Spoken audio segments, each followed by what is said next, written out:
Dando continuidade, vamos voltar aqui um pouquinho a falar de alguns conceitos básicos. Acessibilidade. Acessibilidade é tudo aquilo que pode facilitar a vida da pessoa com deficiência, no sentido de promover a inclusão dela, a cidadania, o pleno exercício dos direitos aos quais ela possui. Uma rampa, um elevador e outras situações do tipo. Desenho universal. Deixa eu te dar um exemplo aqui para você fixar na tua mente. Desenho universal é quando você desenvolve um produto, um ambiente, um programa, um serviço que possa ser usado ao mesmo tempo por todas as pessoas, sem necessidade de você ter que adaptar aquilo para as pessoas com deficiência. Vou te dar um exemplo de um estabelecimento que possui desenho universal e você vai visualizar com mais tranquilidade. McDonald's. McDonald's, todas as lojas do McDonald's, aquelas que possuem o segundo andar, elas possuem lá o elevador para a pessoa com deficiência, rampas de acesso, corrimão, ok? E não tem necessidade de adaptar, porque o projeto já vem pronto, já vem específico ali para todas as lojas. Isso é o desenho universal. Tecnologia assistida. Suporte tecnológico. Você utilizar a tecnologia a favor da acessibilidade. Bom? Seguindo em frente. O que é a deficiência? A Lei Brasileira de Inclusão, Lei 13.146 de 2015, ela não categoriza espécies de deficiência. Ela te dá ali um roteiro para você identificar o que seria uma deficiência e, a partir dali, promover ações afirmativas para promover ali a igualdade material, a inclusão dessas pessoas. O que é a deficiência? É um impedimento que, associado a uma barreira, causa um obstáculo ao pleno exercício dos direitos, à liberdade de locomoção, ao pleno exercício da cidadania. Impedimentos. Impedimentos referem-se à pessoa. Os impedimentos, eles podem ser, recapitulando, vamos lá. Impedimentos podem ser de natureza física, mental, intelectual ou sensorial. E as barreiras? Tudo aquilo que se apresenta no mundo externo. Olha aqui, qualquer entrave, obstáculo, atitude ou comportamento que limite ou impeça a participação social da pessoa, bem como o gozo, a fruição, o exercício de seus direitos à acessibilidade, liberdade de movimento e de expressão, comunicação, acesso à informação, compreensão, circulação com segurança, tudo aquilo que seja um agente limitador da liberdade da pessoa é considerado uma barreira. E isso, associado ao impedimento que ela apresenta, isso somado categoriza uma deficiência, um obstáculo. Quais os tipos de barreiras? E nós vamos ver aqui, voltado para a sua prova. Barreiras urbanísticas e barreiras arquitetônicas são as que mais aparecem em prova. Já pesquisei. Via de regra, Estatuto da Pessoa com Deficiência tem sido cobrado em concursos de prefeituras. E aí eu peguei lá os concursos de prefeituras, fui dar uma olhada nas questões. E aparece sempre essa questão aí, tentando te confundir. O que é uma barreira urbanística? O que é uma barreira arquitetônica? Barreira urbanística são aquelas que são existentes nas vias públicas. Nas vias públicas e nos espaços privados abertos ao público ou de uso coletivo. Por exemplo, aí na tua cidade inaugurou um shopping center. E aí, na calçada de acesso ali, na entrada de pedestres desse shopping center, não tem uma rampa, não tem um corrimão, não tem um elevador, o estacionamento desse shopping não dispõe de vagas para deficientes. Isso é uma barreira urbanística, aquela que se apresenta no espaço público. Já viu outro exemplo? Na faixa de pedestres da tua cidade não tem a rampa de acesso para o cadeirante. Ou ainda, o prefeito da tua cidade ele coloca uma placa de sinalização no meio da calçada. E aí o portador de deficiência visual, o cego, por exemplo, cegueira é apenas uma das espécies de deficiência visual. Cuidado com isso.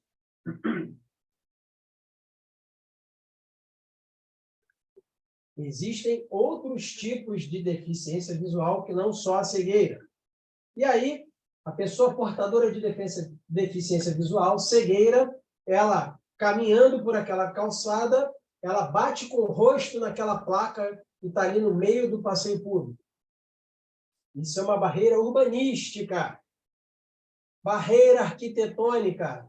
Tem um macetezinho aí que a galera usa aí, concurso público. Quando você pensar em barreira arquitetônica, lembra da palavra teto? São as barreiras existentes nos edifícios públicos e privados. Ok? Os outros tipos de barreira, fica mais fácil de você categorizar, de você criar uma definição na tua mente. Por exemplo, barreiras nos transportes. Porra, óbvio. Na tua cidade aí, todos os ônibus são adaptados para transportar aí pessoas com deficiência, possuem elevador, enfim. Barreiras nas comunicações. Qualquer barreira que obstaculize ali o recebimento, a divulgação de informações por intermédio de sistemas de comunicação e tecnologia da informação. Barreiras atitudinais, atitudes, comportamentos que impeçam ou prejudiquem a participação social da pessoa com deficiência em igualdade de condições e oportunidades. Exemplo, vamos supor que aí na tua cidade tem um estádio de futebol e o time da tua cidade aí classificou-se para a final do Campeonato Carioca. Vai jogar com o Flamengo e a decisão vai ser aí na tua cidade. E aí o cadeirante, ele compra o ingresso pela internet. No dia do jogo, ele se desloca para o estádio.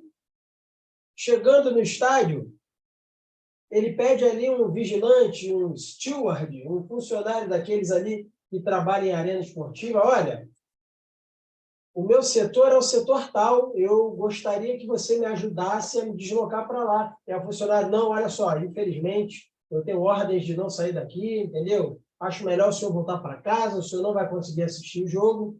Essa atitude, esse comportamento dessa pessoa impede a participação social dela nesse evento. Ok? E um outro tipo de barreira, barreira tecnológica. Nesse sentido, imagine o que poderia aparecer na tua prova perguntando sobre barreiras. Vou colocar uma questão aqui, vou fazer a leitura, vou dar um minutinho aí para você responder e já venho com a correção, ok? Vamos lá.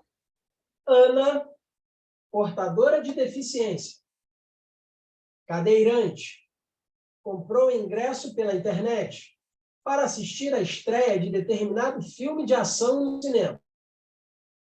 No dia e hora marcados, Ana chegou ao cinema, porém, não conseguiu chegar à sala de cinema, pois o acesso à mesma se dava por longa e extensa escadaria.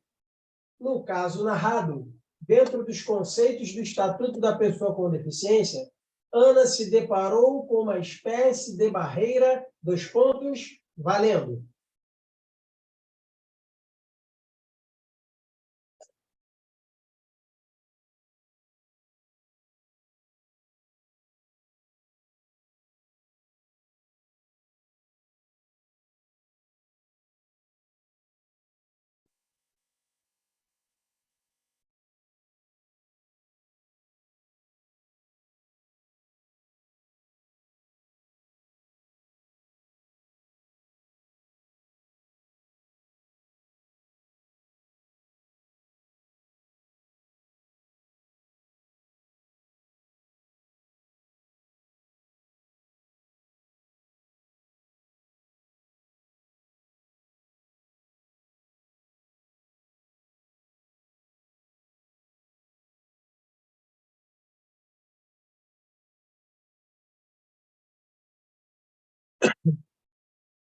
Vamos lá.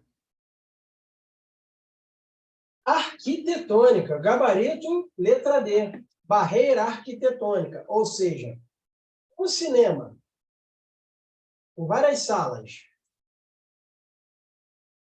É um prédio, é um espaço privado, porém de larga utilização por parte das pessoas.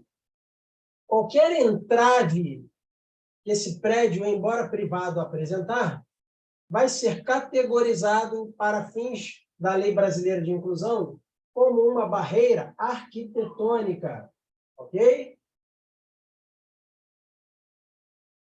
Tranquilo? Barreira urbanística, pensa na via pública. Beleza? Vamos seguindo.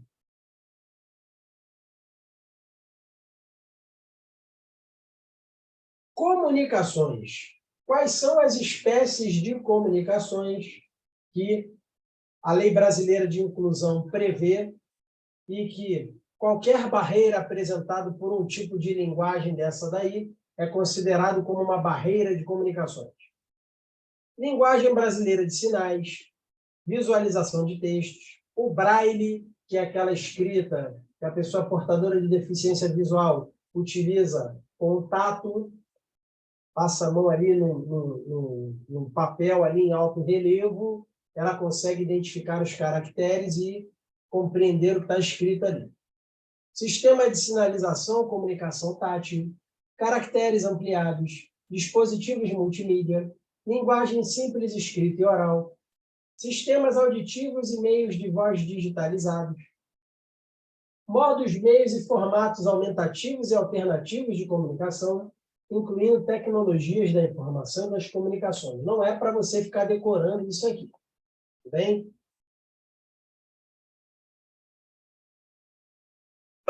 Presta atenção que isso aqui é importantíssimo.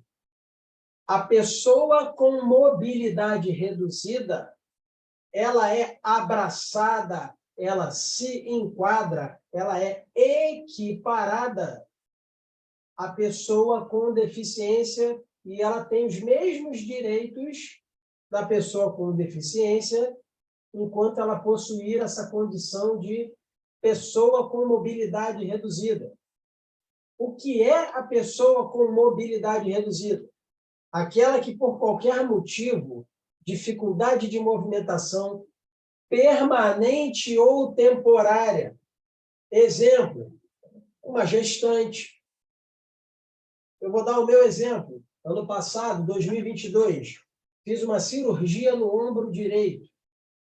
Fiquei com aquela tipóia, dormia sob um ângulo de 45 graus, não conseguia deitar totalmente na cama. Fiquei aí cerca de 2, 3 meses aí, com a mobilidade reduzida, com a minha flexibilidade, com a amplitude dos meus movimentos comprometidos em razão da recuperação dessa cirurgia.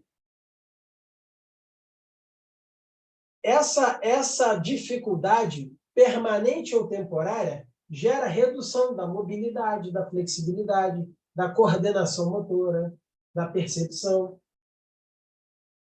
Imagine um parente seu aí que sofreu um acidente de automóvel, está saindo do hospital ali, engessado, fez uma cirurgia, está com uma cicatriz, uma gestante, ou a mãe de um recém-nascido que está ali na fase puerperal, ali no puerpério, amamentando. Uma pessoa com criança de colo, ela é considerada pessoa com mobilidade reduzida. O obeso, o idoso, para efeitos do Estatuto da Pessoa com Deficiência, é pessoa com 60 anos de idade ou mais, não interessa a compleição física dele, ok? E a pessoa com mobilidade reduzida, ela tem os mesmos direitos da pessoa com deficiência. Então, imagine, você foi buscar a tua mãe no hospital, tua mãe foi fazer uma cirurgia de vesícula, extrair lá a vesícula. Tua mãe saiu do hospital, e aí, ao sair do hospital, você já sai ali com aquela papeleta ali, aquele receituário médico, meu filho, olha só, passa agora na farmácia, compra lá uma dipirona para sua mãe, compra lá um material para fazer curativo e etc. e tal. Observe que essa redução da mobilidade da sua mãe, que está recém-operada, acabou de sair do hospital, ela é temporária. Ela vai se recuperar. Porém, nesse período que ela estiver em recuperação, ela é pessoa com mobilidade reduzida e faz jus aos mesmos direitos da pessoa com deficiência. Então, vamos supor, tu está com a tua mãe, saiu do hospital com ela, vai parar na farmácia. A farmácia é na via pública e não tem vaga para parar, só tem aquela vaga com o desenho do cadeirante pintado no chão.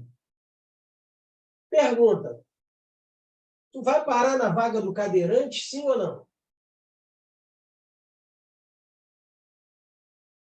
Está com a tua mãe operada. Você vai parar na vaga do cadeirante.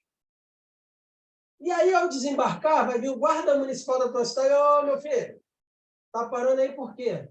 E aí você vai sambar na cara do municipal: companheiro, minha mãe acabou de sair do hospital, ela fez uma cirurgia, ela possui uma redução temporária da sua flexibilidade, da sua mobilidade. Ela está na condição de pessoa com mobilidade reduzida. E as pessoas com mobilidade reduzida, ainda que a mobilidade seja transitória, temporária, elas equiparam-se às pessoas com deficiência. Está lá na Lei 13.146/2015. Aí o municipal vai dar-lhe uma coçadinha na cabeça. Vai lá, meu filho, vai lá, mas vai rápido aí, vai rápido, não demora não. Não sabe porra nenhuma do que tu falou com ele. Entendeu a dinâmica, pessoal? Da mesma forma no shopping, qualquer outro estabelecimento. Tranquilo? Beleza? Deixa eu dar uma olhada no chat aqui. A pessoa que teve um acidente vascular encefálico, da mesma forma. Essa pessoa ela vai ter uma redução, primeiro, da sua mobilidade. Via de regra, o acidente vascular encefálico, ele gera o quê? Assimetria de face. A pessoa fica com os dois lados da face assimétricos, fica com alteração das pupilas, ok? Via de regra, apresenta encurtamento de membro, braço e perna. A pessoa, a partir do momento que ela tenha condições de voltar a caminhar, ela começa a caminhar ali claudicante, puxando da perna. Você concorda comigo que ela teve uma redução não só da sua mobilidade, mas também da sua coordenação motora? Você com essa pessoa, com esse parente que teve um AVE em casa, tu pega uma garrafa d'água, pega o telefone celular e aponta na direção do braço ali, do lado do corpo que ficou comprometido. Fulana, pega aqui o telefone celular, estica o braço. Você acha que ela vai conseguir esticar o braço? Não vai. Ela tem uma redução da coordenação motora, da percepção do ambiente à sua volta, ok? A pessoa que sofreu um acidente vascular encefálico, a questão, presta atenção. Primeiro, idoso, gestante, a lactante, a pessoa que está amamentando, a pessoa com criança de colo e o obeso, sempre são considerados pessoas com mobilidade reduzida. Essas outras pessoas, como, por exemplo, esse exemplo aí que você deu, a pessoa que sofreu um acidente vascular encefálico, você tem aqui uma fórmula, uma receita para enquadrar ela dentro do conceito de pessoa com mobilidade reduzida. Aquela pessoa que, primeiro, por qualquer motivo, tem dificuldade de movimentação. Uma pessoa com acidente vascular encefálico, tu está com ela no ponto de ônibus, o ônibus para fora do ponto, tu tem que dar aquela corridinha para ir atrás do ônibus. Vem, tio, vem, tia, chegou o ônibus, corre. Porra, a pessoa não vai conseguir. Entendeu? Essa dificuldade de movimentação gera, esse motivo que gerou essa dificuldade de movimentação também gera redução da mobilidade, da flexibilidade, da coordenação motora. Não só isso, quer ver uma pessoa que sofreu um infarto, sobreviveu, foi para casa, um diabético que sofreu uma amputação traumática, enfim. Ok? Aqui não é uma receita de bolo, aqui você tem condições de enquadrar ela. O que eu quero que você saiba? Que a pessoa com mobilidade reduzida, essa mobilidade reduzida, essa condição que deixou essa pessoa com mobilidade reduzida, seja ela permanente, ou seja, para sempre, ou temporária. Por exemplo, eu já vi pessoas vítimas de acidente vascular encefálico, é lógico, uma recuperação lenta, uma recuperação gradativa, uma recuperação demorada, 2 anos de fisioterapia para a pessoa ali recuperar ali no mínimo a sua posição anatômica correta, os braços ali paralelos ao corpo, a pessoa conseguir caminhar adequadamente. Com fisioterapia, às vezes a pessoa volta. Ok? O que você tem que saber é que a pessoa com mobilidade reduzida, ela é equiparada à pessoa com deficiência. Tudo bem? Preste atenção nisso aqui. Mais uma questãozinha. Preste atenção.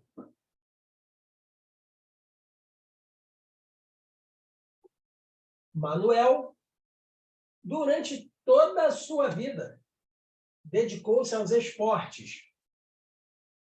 Possuiu uma vida regrada e sem excessos. Nunca consumiu bebida alcoólica ou fez uso de cigarros. No mês passado, nosso atleta, aos 64 anos de idade, venceu uma prova de meia maratona na categoria Master. Diante do caso em tela, à luz da Lei Federal 13.146/15, marque a alternativa correta, valendo.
Vamos lá? E aí, Jorge, o que você acha? Vamos?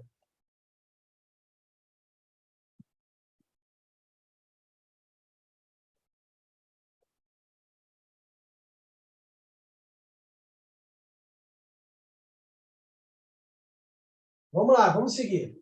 Manuel, durante toda a sua vida... Tranquilo. Manuel, durante toda a sua vida, dedicou-se aos esportes. Possuiu uma vida regrada e sem excessos. Nunca consumiu bebida alcoólica ou fez uso de cigarros. No mês passado, o nosso atleta, aos 64 anos de idade, venceu uma prova de meia maratona na categoria Master. Diante do caso em tela, à luz da Lei Federal 13.146/15, marque a alternativa correta. Letra C é o gabarito. Aplicam-se os dispositivos da Lei Brasileira de Inclusão a Manuel, independentemente de seu condicionamento físico, pelo fato de ter mais de 60 anos de idade e ser considerado pessoa com mobilidade reduzida. Então, presta atenção. Idoso, para a Lei Brasileira de Inclusão, para o Estatuto da Pessoa com Deficiência, é a pessoa que atingiu 60 anos ou mais. Não interessa a condição física dela. Atingiu 60 anos de idade, automaticamente será considerada pessoa com mobilidade reduzida em razão da idade. Nesse caso aqui, o cara é maratonista, atleta, tem um corpo padrão ali, saúde perfeita, mas ele já tem 64, já cruzou a casa dos 60. Para fins de lei, ele já é considerado pessoa com mobilidade reduzida, tá? E ele é equiparado para fins de igualdade material, para fins de ações afirmativas, de políticas públicas, ele é considerado pessoa com deficiência. Ok? Outra situação que você tem que entender aqui. As diferenças entre atendente pessoal, profissional de apoio escolar e acompanhante. Atendente pessoal, pessoa, seja membro ou não da família, que com ou sem remuneração, assiste ou presta cuidados básicos e essenciais à pessoa com deficiência, no exercício de suas atividades diárias, excluídas as técnicas ou procedimentos identificados com profissões legalmente estabelecidas. O que eu quero dizer com isso aqui? Médico, enfermeiro, técnico de enfermagem não se enquadram na categoria atendente pessoal. Essas são profissões legalmente estabelecidas. Tem conselho de classe lá para regulamentar essas profissões. Quem seria o atendente pessoal? A pessoa com deficiência leva a irmã para morar com ele e essa irmã passa a se dedicar aos cuidados dessa pessoa. Ou ainda, uma mãe com filho, um pai e um filho. O pai ficou deficiente, esse filho vai se dedicar aos cuidados com esse pai. Ok? Esse é o atendente pessoal. Com ou sem remuneração. Tá? Membro da família ou não. Tudo bem? A grosso modo, seria uma espécie de cuidador. Tá? Profissional de apoio escolar. Pessoa que exerce atividades de alimentação, higiene e locomoção de estudantes com deficiência e atua em todas as atividades escolares nas quais ele se fizer necessário, em todos os níveis e modalidades de ensino em instituições públicas ou privadas. Mais uma vez, excluídas as profissões de natureza técnica ou procedimentos identificados como profissão legalmente estabelecida. Não é a técnica de enfermagem contratada pela família. Ok? Acompanhante, aquele que acompanha a pessoa com deficiência, podendo ou não desempenhar as funções de atendente pessoal. Então, imagine que a pessoa com deficiência, vamos botar uma pessoa que tem a deficiência visual, tem a cegueira. Esse cego, ele tem uma namorada, e além da namorada, ele tem ali um secretário particular. Uma pessoa que paga as contas dele, uma pessoa que alimenta o cachorro, uma pessoa que indica para ele, olha, eu coloquei a sua roupa e a sua toalha em cima da cama para você tomar banho. E essa pessoa conselheira convida a namorada e esse secretário pessoal para irem a um show, um concerto musical. O secretário particular enquadraria-se no conceito de atendente pessoal e essa namorada seria a acompanhante dele. Tudo bem? Seguindo em frente. Outro tipo de diferença que você tem que saber. Residências inclusivas. Diferença entre residências inclusivas e moradia para a vida independente da pessoa com deficiência.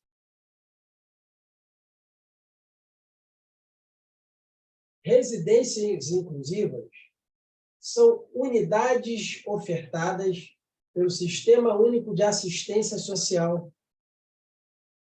Ok?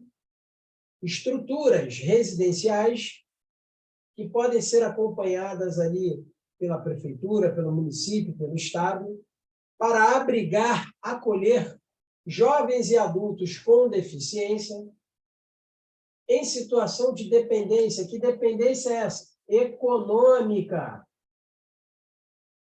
Que não dispõe de condições de autossustentabilidade e com vínculos familiares fragilizados ou rompidos. Vamos supor, uma família de baixíssima renda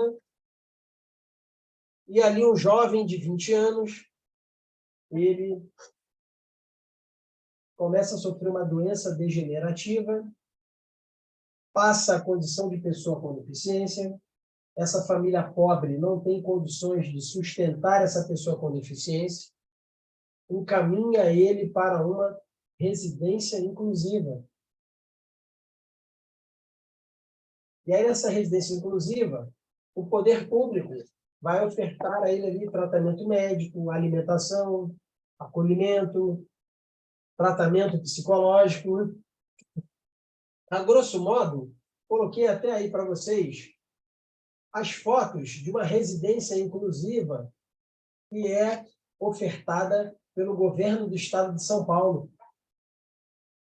A grosso modo, é uma casa com acessibilidade para pessoas com deficiência que não têm condições financeiras de se autossustentar, passarem a viver. Ok? Isso é uma residência inclusiva.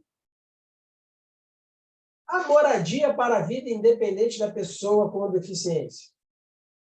Moradia com estruturas adequadas capazes de proporcionar serviços de apoio coletivo individualizados que respeitem e ampliem o grau de autonomia de jovens e adultos com deficiência. Na moradia para a vida independente, a pessoa que vai morar numa moradia para a vida independente é uma pessoa que dispõe de recursos para construir uma casa adaptada, para morar num condomínio de prédios em que o prédio seja totalmente adaptado para ele, uma pessoa que dispõe de condições financeiras. Na residência inclusiva, nós não temos isso. Quem oferta a residência inclusiva é o poder público. Tudo bem?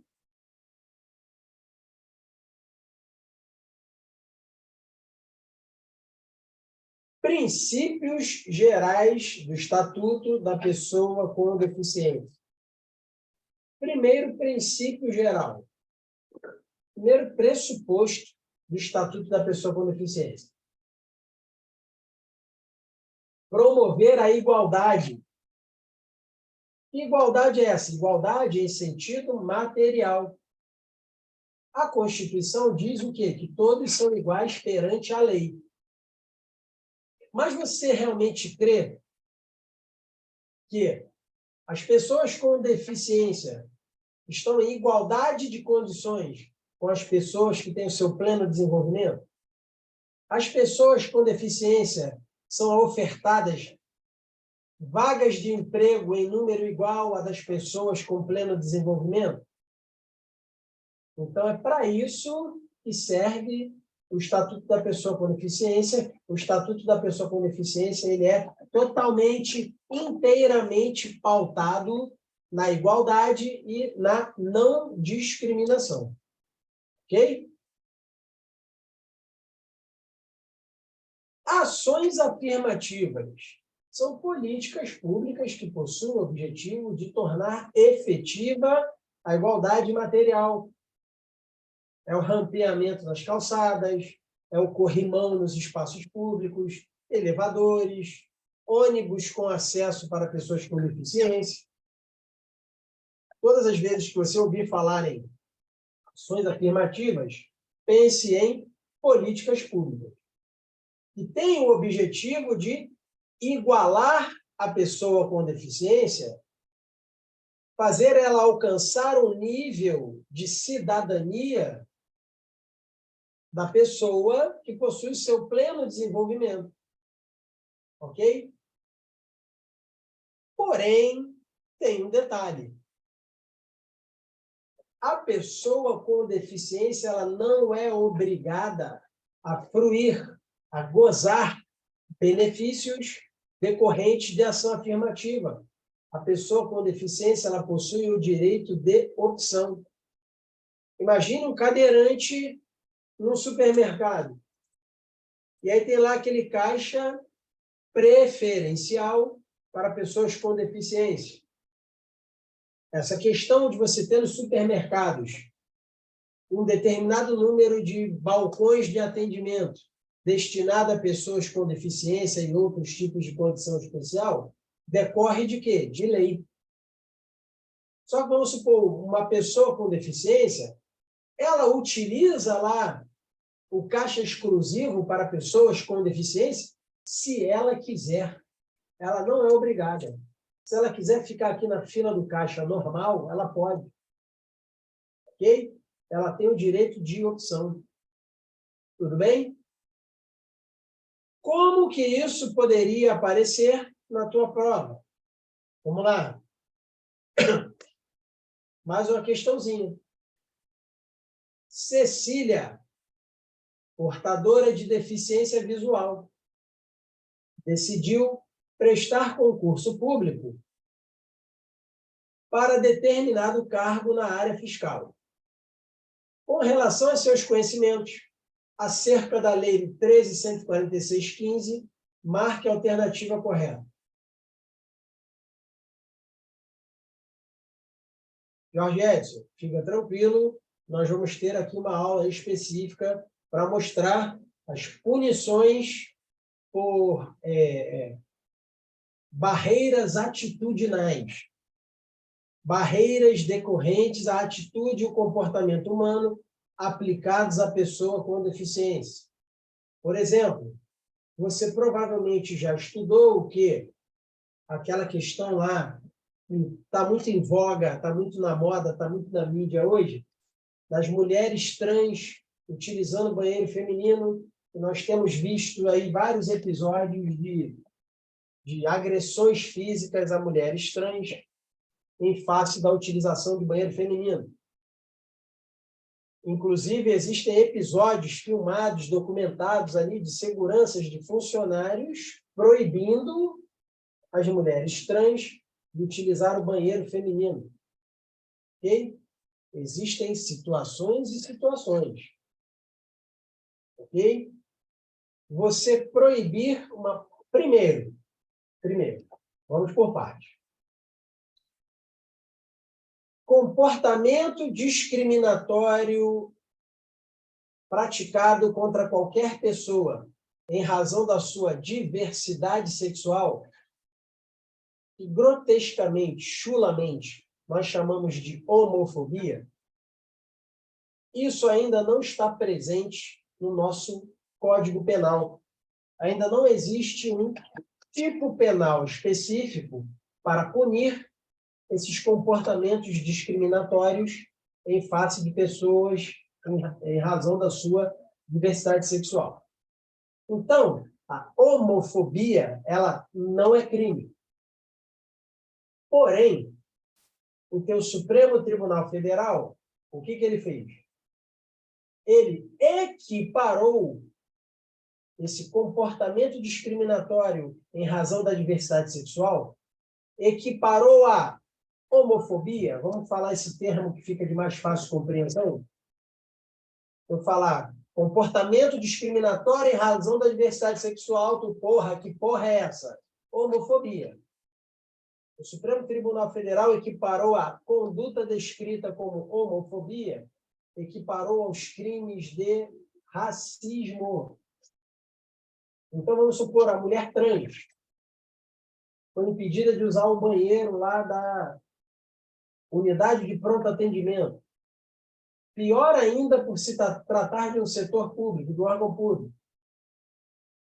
Ela vai na delegacia, ela registra uma queixa, vamos supor ali que tenha sido levado para a delegacia o autor dessa conduta, a pessoa que efetivamente impediu ela de usar esse banheiro. Esse cara ele vai ser enquadrado, vai ser qualificado, vai ser autuado no crime de racismo. Ok? Assim decidiu o STF. E, em aula apropriada, eu vou mostrar aqui, fica tranquilo, o comportamento discriminatório praticado contra pessoas em razão da sua deficiência. Olha que interessante. Nós temos aí também muito em moda, é um termo que eu realmente não gosto, mas que está na boca do povo, e se você falar o termo, automaticamente você vai associar o que é? A gordofobia, discriminar o gordo.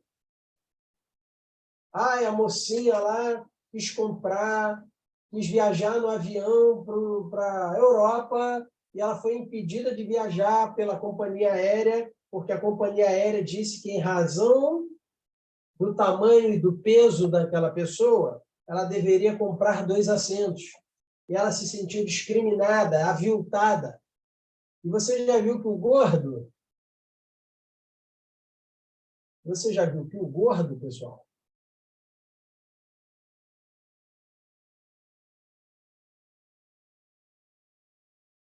o gordo, ele é o quê? O obeso. O obeso, ele é considerado pessoa com mobilidade reduzida. O obeso, ele é equiparado a pessoa com deficiência. Tranquilo? O grande problema no nosso ordenamento jurídico é que hoje você tem lei para mulher, lei para criança, lei para pessoa com deficiência. Ok? Lei para gestante, tem lei para gestante, tá? Direito de acompanhante na hora do parto, obrigatório para gestante. Lei para pessoa com deficiência, lei para o idoso. Daqui a pouco vai aparecer uma lei para quem? Para o obeso. Estatuto da pessoa obesa. E aí, se a gente for entrar nessa vibe aí, porra, aonde que a gente vai parar? Aonde que a gente vai parar? Tá me entendendo? Estatuto da pessoa com surdez unilateral, Estatuto da pessoa com visão monocular. Se a gente for abarcar e transformar em lei todos os tipos de conduta humana em razão das diferenças existentes entre todos os seres humanos, porra, imagina onde a gente vai parar. Tá entendendo? Mas fica tranquilo que a gente, aqui dentro do Estatuto da Pessoa com Deficiência, eu vou falar de punições aplicadas à pessoa com deficiência. E você tem que entender, a pessoa com deficiência ela não é obrigada a gozar benefícios decorrentes de ação afirmativa. Para isso, eu botei a questão. Cecília, portadora de deficiência visual, decidiu prestar concurso público para determinado cargo na área fiscal. Com relação aos seus conhecimentos acerca da Lei Federal 13.146, Lei Brasileira de Inclusão, Estatuto da Pessoa com Deficiência, marque a alternativa correta. Valendo!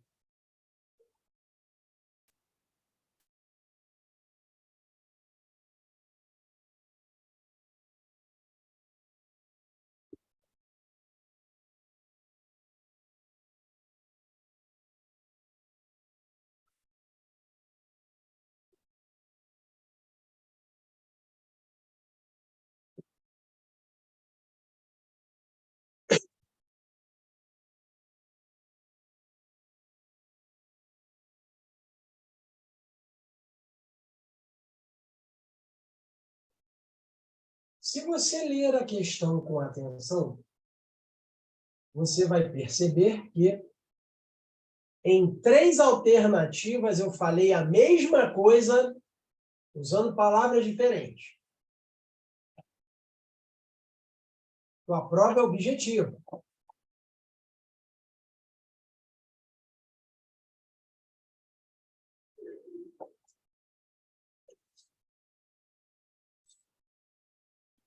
Vamos lá, vamos por partes.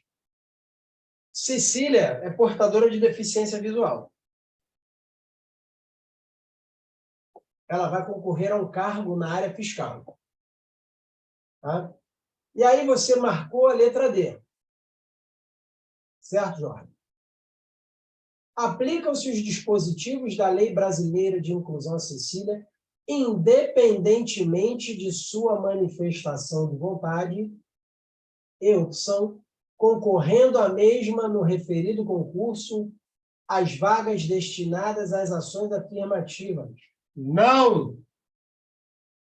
Falso! Falso! É livre a manifestação do pensamento. O portador de deficiência, ele tem o direito de quê? De opção. Ele não é obrigado a gozar de benefícios decorrentes de ação afirmativa. Que ação afirmativa é essa, Cirilo? Que ação afirmativa é essa que tu está falando aqui na questão? Estou falando de quê? Vagas em concurso público reservadas para deficientes. A Cecília não é obrigada, em razão da sua deficiência, a concorrer às vagas para deficientes. O gabarito seria, olha, a letra A. Cecília, em face da previsão em lei, não é obrigada a, no ato da inscrição, optar pelas vagas decorrentes de ações afirmativas. Olha a palavrinha-chave. Cecília, em face da previsão em lei. Que previsão é essa? Artigo 4º, parágrafo 2º. A pessoa com deficiência não está obrigada à fruição, ao gozo, benefícios decorrentes de ação afirmativa. Em face dessa previsão, a Cecília não é obrigada a, no ato da inscrição, optar pelas vagas decorrentes de ações afirmativas.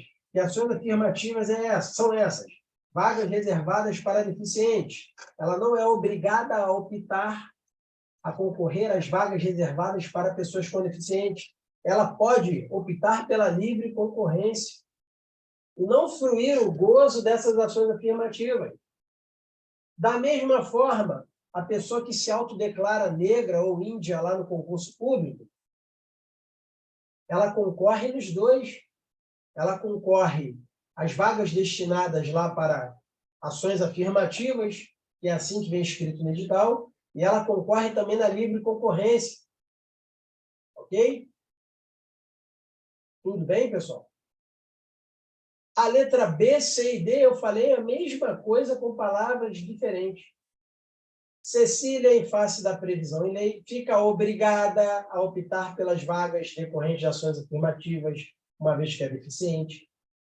Cecília fica obrigada ao gozo e fruição dos direitos inerentes à pessoa com deficiência e vai concorrer às vagas do concurso destinado a ações afirmativas. Aplicam-se os dispositivos do Estatuto da Pessoa com Deficiência, a Cecília, independente do que ela se manifestar, concorrendo a mesma no referido concurso, a vagas destinadas a ações afirmativas. Não, ela não é obrigada. Olha, eu sou cadeirante, mas eu quero concorrer na livre concorrência, sem problema nenhum. Cuidado com essa pegadinha aqui, mas, porra, se aparecer na prova, você já viu, já estudou, está tudo certo.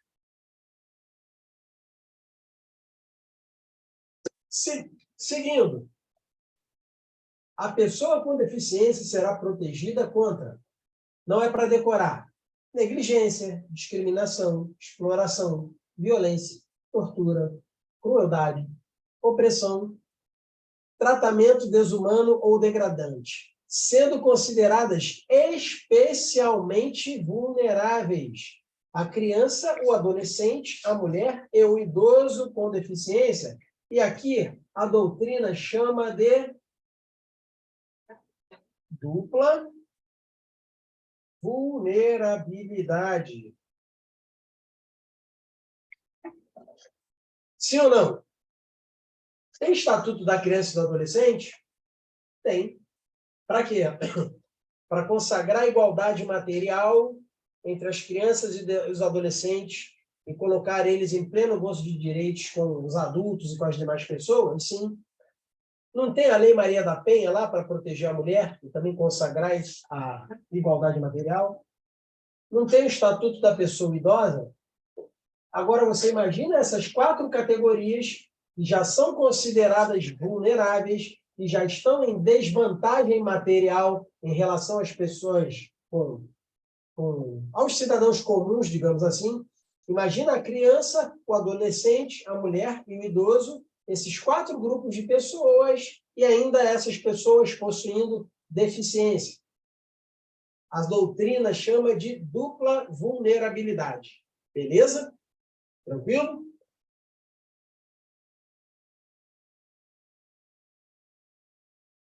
Só sobrou a letra A, Jorge. É isso aí, ó. Você já sabe que a pessoa com deficiência, ela não é obrigada a optar exclusivamente pelas ações afirmativas. Ela tem o direito de opção. Tudo bem? Capacidade civil da pessoa com deficiência para praticar os atos da vida civil. A deficiência não afeta a plena capacidade civil da pessoa, inclusive para se casar, constituir união estável, exercer direitos sexuais e reprodutivos, exercer o direito de decidir sobre o número de filhos e de ter acesso a informações adequadas sobre reprodução e planejamento familiar. A pessoa com deficiência tem o direito de conservar a sua fertilidade, sendo proibida a esterilização compulsória da pessoa com deficiência. A pessoa com deficiência tem o direito de ter uma família, tem o direito de ter convivência familiar e comunitária. A pessoa com deficiência pode exercer direito à guarda, tutela, curatela, adoção, como adotante ou ser adotado, em igualdade de oportunidades com as demais pessoas. Ok? O detalhe é o seguinte, com relação à capacidade civil da pessoa com deficiência. A pessoa com deficiência outorgar uma procuração para que outras pessoas lhe representem, pratiquem os atos da vida civil no seu lugar. A pessoa com deficiência celebrar, firmar contratos. A pessoa com deficiência dispor de testamento. E outros tipos de questões, essencialmente patrimoniais, a capacidade civil da pessoa com deficiência, em algumas questões patrimoniais, pode ser restringida. Pode ser restrita. Ok? A pessoa com deficiência ela pode ser impedida de outorgar uma procuração, de celebrar um contrato. Ok? Então, cuidado com essa relativização da capacidade plena, da capacidade civil da pessoa com deficiência. Tudo bem? Na reta final de hoje, deveres em relação à pessoa com deficiência. Primeiro, é dever de todos comunicar à autoridade competente qualquer forma de ameaça ou violação aos direitos da pessoa com deficiência.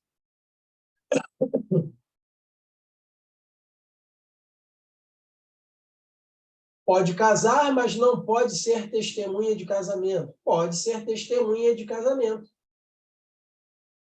Ela pode ser testemunha de casamento. A grande questão é que existem determinadas situações patrimoniais em que a capacidade civil da pessoa com deficiência para a prática desses atos específicos envolvendo questões patrimoniais podem ser questionadas na justiça. Ok? A família ou a pessoa próxima ali pode interditar essa pessoa, solicitar ali que seja realizado um exame de capacidade civil nela, para atestar o pleno gozo ali das faculdades mentais da pessoa. Ela pode casar, ela pode ser testemunha de casamento, mas vamos supor, essa pessoa com deficiência, ela tem uma deficiência de ordem mental ali severa. Vamos supor que o cara é um bilionário, sofreu um acidente praticando um esporte radical e teve a sua capacidade mental ali reduzida. Esse pleno gozo para a prática desses atos patrimoniais certamente vai ser questionado. Ok? Isso é aferido através de ação judicial própria. Tudo bem?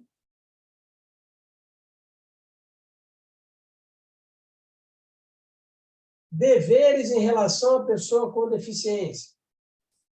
Dever de todos, comunicar à autoridade competente qualquer forma de ameaça ou violação aos direitos da pessoa com deficiência. Deveres do Poder Judiciário, no exercício de suas funções. Os juízes e os tribunais que tiverem conhecimento de fatos que caracterizem violações previstas nessa lei devem remeter peças ao Ministério Público para as providências cabíveis. É dever do Estado, não só do Estado, da sociedade e da família, assegurar à pessoa com deficiência, com prioridade, a efetivação dos direitos referentes à vida, saúde, sexualidade, paternidade e maternidade, alimentação, habitação e educação, profissionalização, trabalho, previdência social, habilitação, reabilitação, transporte, acessibilidade, cultura, desporto, turismo, lazer, informação, comunicação, avanços científicos tecnológicos, dignidade, respeito, liberdade, convivência familiar e comunitária, entre outros direitos decorrentes da Constituição Federal, da Convenção sobre os Direitos das Pessoas com Deficiência e seu protocolo facultativo para garantir o bem-estar social, pessoal e econômico dessas pessoas portadoras de deficiência. Ok? Para a gente fechar a noite de hoje, você tem uma patroa que teve um AVE. O marido fez o documento que ela não é mais capaz de responder por si mesma. Só que ela se recuperou e ele faleceu. Hoje em dia, ela pode voltar a ter o direito de responder por si mesma, sim. Só que ela própria vai ter que procurar o Poder Judiciário. Ela própria vai ter que constituir um advogado. Olha, eu quero a anulação da minha interdição judicial. Provavelmente, o que aconteceu? Essa senhora teve um acidente vascular encefálico, o marido interditou ela judicialmente, tá? Isso não é feito em cartório, isso não é feito na presença ali, basta duas testemunhas, vamos assinar todo mundo junto aqui, negativo. Existe uma ação de interdição judicial, e aí essa pessoa com AVE, ela é levada à presença do juiz, e o juiz ali junto com o médico, com o psicólogo, com a assistente social do Tribunal de Justiça, eles mandam a família se retirar. Família, podem se retirar. Sai todo mundo. E sai todo mundo. E fica só a pessoa. E aí o juiz, o médico, o psicólogo, o assistente social fazem algumas perguntas para saber se aquela pessoa possui o pleno gozo da capacidade civil. De acordo com a resposta dela, o médico, o assistente social e o psicólogo elaboram um laudo. Esse laudo vai consubstanciar a sentença do juiz. Por que eu estou te dizendo isso? Porque eu tenho um irmão autista. Ele tem 38 anos de idade e quando ele completou 21, A minha família ingressou com uma ação de interdição judicial dele. E foi dessa forma. Chegou lá a família, chegou eu lá, meu pai, minha mãe, com o João Paulo, meu irmão, e o juiz da vara de família, ó, pode sair todo mundo.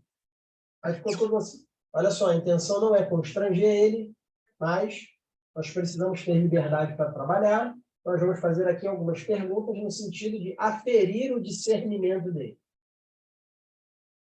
Da mesma forma, tem um grande amigo, oficial da PM da minha turma, ele sofreu um duplo acidente vascular encefálico. Ele sofreu um acidente vascular encefálico, foi hospitalizado, atendido, medicado, mandaram ele para casa, em casa ele sofreu outro. Hoje em dia ele possui assimetria de face, encurtamento de membro, ele anda claudicante, porém, hoje ele foi reformado, declarado incapaz definitivamente para o serviço policial, ok? Porém, hoje ele é um cara muito bem sucedido no meio civil, toma conta de todos os negócios dele. Ok? No caso dessa sua patroa, da sua patroa aí, ela própria tem que construir um advogado e procurar o Poder Judiciário para anular essa interdição aí. Ok? Se bem que tem um detalhe. Ela passou a procuração para o marido faleceu, essa procuração perde o quê? A validade. Ela automaticamente continua em pleno gozo ali das faculdades, ali das capacidades civis. Essa procuração não tem mais efeito, porque o outorgado ali não tem mais como exercer aquele direito por outra pessoa em razão do falecimento dele próprio. Tem esse detalhe aí também. Beleza? Atendimento prioritário. A pessoa com deficiência tem direito à proteção e socorro em quaisquer circunstâncias. Atendimento em todas as instituições e serviços de atendimento ao público. Disponibilização de recursos humanos e tecnológicos que garantam atendimento em igualdade de condições com as demais pessoas. Disponibilização de pontos de parada, estações, terminais acessíveis de transporte, embarque e desembarque. Acesso à informação e disponibilização de recursos de comunicação acessíveis. Recebimento de restituição de imposto de renda. Ok? Tramitação processual e procedimentos judiciais administrativos, o que for parte, em todos os atos e diligências com prioridade. Ok? Todos os direitos previstos aqui nesse artigo, preste atenção nisso. Todos esses direitos aqui que eu marquei, eles são extensivos ao acompanhante da pessoa com deficiência ou ao seu atendente pessoal. Vamos supor, a pessoa se tornou deficiente, apresentava uma deficiência e se casou. E essa esposa é acompanhante dele, vai para cima e para baixo com ele. Ok? Essa pessoa, um dia, ela sentiu um mal-estar, ela tem que ir para o hospital. Ela vai sozinha? Não. Ela vai ter que levar essa pessoa com deficiência junto com ela. Chegando lá, olha, eu sou acompanhante de pessoa com deficiência, eu também tenho prioridade no atendimento, pela minha condição de acompanhante de PCD. Ok? Exceto o atendente pessoal no acompanhante não possuem direito de prioridade no recebimento de restituição de imposto de renda, nem tramitação processual em procedimentos judiciais e administrativos com prioridade, não. Tá? Isso aqui só se aplica efetivamente à pessoa com deficiência. Ok? E aí, na próxima aula, nós vamos falar sobre isenção do imposto de renda. Existem algumas situações onde o trabalhador, onde a pessoa com deficiência, ela, por ter apresentado ali determinadas doenças específicas, ela fica isenta do pagamento de imposto de renda. Vou fazer esse apêndice aqui até a Lei 7713/88, para a gente mostrar um pouquinho isso aí. Vamos ver, tem muita coisa para a gente ver ainda, tá? Mas estamos bem, estamos contentes. Beleza? Na noite de hoje, pessoal, ficamos por aqui. Obrigado aí, Jorge, pela presença, tá? Bom feriado aí, boa Páscoa. Fique com Deus aí e até a próxima. Uma boa noite.